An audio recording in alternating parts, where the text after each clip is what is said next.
So as we do, this is another spreadsheet of ours, our favorite thing here. My favorite thing. I don't know if people like it or not, but I think it's easy to see. The one problem I have with a lot of Bitcoin shows is that they've been into Bitcoin for a very long time, a couple cycles. And so they show all these different graphs and they talk about them briefly, but then they just say different things and they just talk about it. And they kind of expect that everybody listening to the show understands and can kind of comprehend exactly what they're talking about there. So the idea with these spreadsheets is to kind of take that information and dive into it a little bit further. So let's talk about this. This is kind of the idea that I want to walk through here. And this is an investment of $10,000. And I do realize that a lot of people don't have $10,000, but I felt like that was a good number to use. So I'm comparing this to the last Bitcoin cycle that we went through, the last time that we were going through the halving cycle back in 2020. So as I said, in March 2020, the price of Bitcoin was $4,805. So with a $10,000 investment, you could have had 2.08 Bitcoin, worth today $150,000. So kind of what this graphic is going to demonstrate, or this spreadsheet is going to demonstrate, is that if you wait and wait and wait to try to time it, all you're going to do is miss out on sats. So this is the total Bitcoin that you would, I probably should have put this in here. Let's put Bitcoin. This is the price, and this is today. So we're going to go through this, obviously not line by line. We don't need to, but then in June, it jumped back up to $9,000 for one Bitcoin. That was after the halving, right? So at that time, for $10,000, you could have got one full Bitcoin. Today worth just about $80,000. If you held on a little bit longer, you kept procrastinating, you would have paid $13,000, ended up with 0.73 of a Bitcoin or 73 million sats. And today that would be $52,000. All pretty good. And that's why I highlighted these top three, because that's kind of it's not one day, it's not 1 week or even 1 month. If you would have bought Bitcoin during any of these, what is that? 6-7 months, you would be doing very well. That would have been the time to buy it. So then in January, the price jumped up to $29,000. In March, the price jumped up even more to $56,000. Then it dropped. This was when the China mining ban happened in May 2021. So it dropped to 35,000. And then in October that year, and obviously November 2021, that's when we saw the all-time high. So if you would have waited that long, obviously that's probably when most people bought, actually. They were waiting and they were waiting and waiting to try to buy cheap Bitcoin. And then they saw the price running up. And this is probably when most people bought. So they would have ended up with 0.6 of a Bitcoin or 16 million sats. And then you can see it drops off a little bit there, starts going down. So we peak here. This was November 2021. That's when we hit the last all-time high, $69,000. And then it started coming down. And I think FTX kind of happened in here somewhere.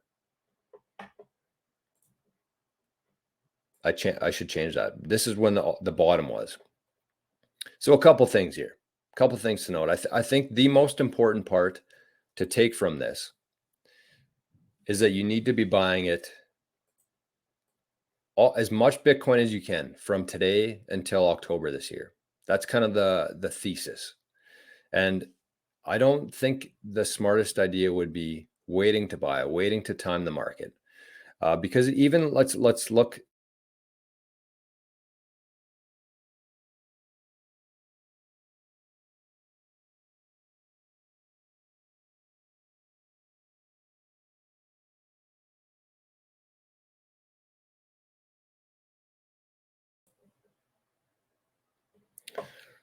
What? I knew something was going to happen today. I could sense it. I think we're back. Maybe just let me know in the chat if we're back. Okay, we're back.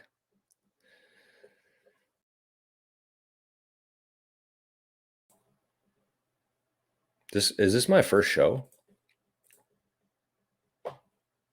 No, we're good now. We're good. Okay, so just let this soak in for a second here, I think. And the first thing that I would say is that if you are somebody or you know somebody who's waiting to buy Bitcoin right now. So let's talk this through. So March 2020, the price was $4,800. You could have had 2 Bitcoin.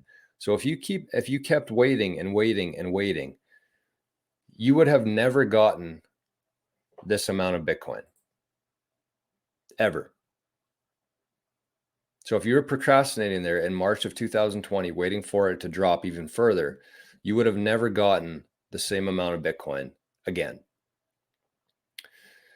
And so even if you waited, let's say that you decided not to buy any for March, June, you wanted to keep waiting, you thought Bitcoin was going to drop even further. You kept waiting, you waited for 4 whole years. And then in November 2022, it dropped all the way down to 16. But imagine the psychology there that you would have had to hold and wait through all that. And you're trying to pick the bottom of the market, and you're still going to be behind the 8 ball. So that's kind of the main thing here, is that even if you waited and waited and waited through all that time, and FTX happened, the China mining ban happened. Even if you waited to try to get the bottom again, instead of getting 2 Bitcoin, you ended up with 63 million sats, 0.6 of a Bitcoin at the very bottom of that after waiting. Even if you held out all the way till October 2020, you would have had 0.73 of a Bitcoin versus the very bottom of the market, 0.63.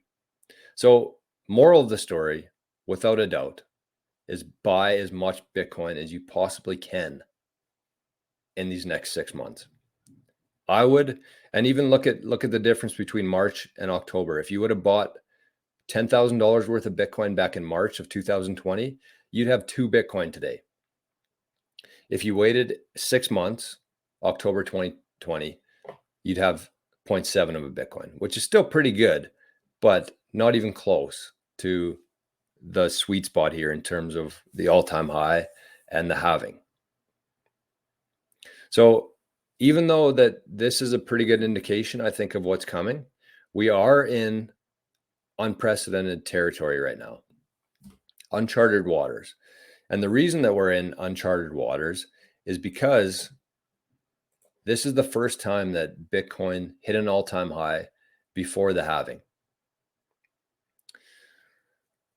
So along with that, something to coincide is going to be the ETFs.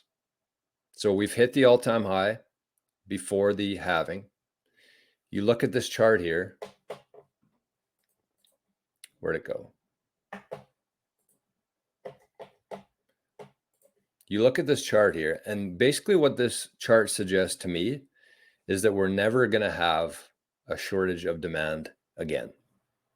So people waiting for it to drop a little bit further, you're competing with all of these ETFs, and they're buying as much Bitcoin as they possibly can, and they don't give a shit what the price is. So that's who you're competing against. That's who you're waiting for the floor to fall out underneath, is against these ETFs.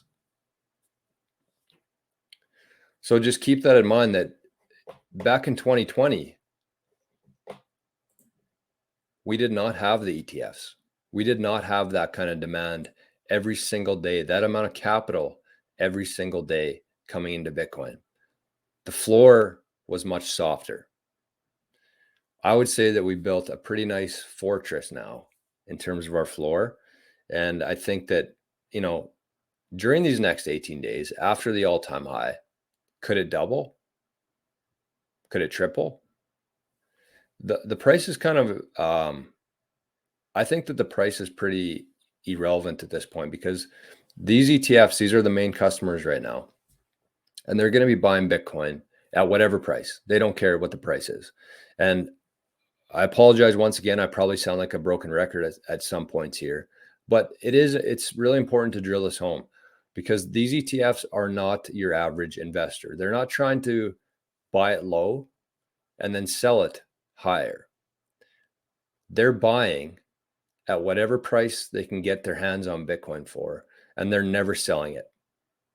So those are two totally different market dynamics, and it's a totally different paradigm shift in terms of what we're going into here with Bitcoin. So just let that kind of sink in a little bit. Most times with these investment companies, they're looking to buy low and sell it high. With these ETFs, with the Bitcoin ETFs and everything that's happening in Bitcoin right now, these ETFs are buying at any price and they're never selling it. And the reason they're buying at any price is because they actually make their money off of the management fees. So the higher that the Bitcoin is valued, the higher the management fee they're going to be charging their clients on it. So they don't want Bitcoin to be $13,000 again. They want Bitcoin to be $13 million. Because think about the difference in fees there. They want this thing to go as high as possible. So with that in mind, we know what's coming. We know what's happened in the past. And we can set ourselves up as best we can right now, because we're never going to have this opportunity again. Look at this. Look at this spreadsheet one more time. This is where we are today. 4 years ago, at this time in the cycle, Bitcoin was $4,800. In 4 years from now, we're going to be looking back at the exact same thing. Who knows what Bitcoin is going to be priced at that time, but we're going to be looking back similar to 78,000 or 72,000 where we are today, looking back to when it was 4,800. So think about the difference there. And that was a much different dynamic as well. Like I said, with these ETFs, this is a whole new ball game that we're playing in here. So that's kind of what I wanted to get through today. I'll go through a few comments here. If anybody has any comments, questions, anything in here, and then we'll wrap things up. I did want to keep the show quick today, because I want you to send this to anybody in your life, whether that's your dad, your brother, any friends who are talking about waiting to buy Bitcoin. Show them this, because like I said, even for somebody like myself who spends every single day in Bitcoin, I didn't realize how much of a increase happened after the halving and kind of leading up to the halving, and then a year later, right? Everybody's going to be pumped if Bitcoin gets to 100,000 in the next couple months. But then think about what's going to happen in a year from now, and we're never going to be able to buy Bitcoin with $10,000. We're never going to get the same amount of Bitcoin as we'll get today. So it's pretty important. Crypto Heathen says we're at the very beginning of the bull, which I very much agree with. And this one is truly built different. We can all see the writing on the wall. There's the writing on the wall. You got 6 months. March is the best time to be doing it. Before the halving is going to be the best time to do it. But you're still not going to miss out, I don't think. If you wait a year or two from now, you're going to miss out on a lot of Bitcoin. And I think that's where the disconnect is, because people are still like, well, I have $10,000. I can just buy it in a year from now. I'm still going to have some Bitcoin. But you have to look at the difference in Bitcoin, how much you're going to get for that. That's why I wanted to use the $10,000 and show exactly how much Bitcoin you would have got for that, because everybody has such a recency effect with everything, investing, Bitcoin, and they don't look far back enough and actually do comparisons like that to see how much Bitcoin they would have had. Time in the market is better than timing the market.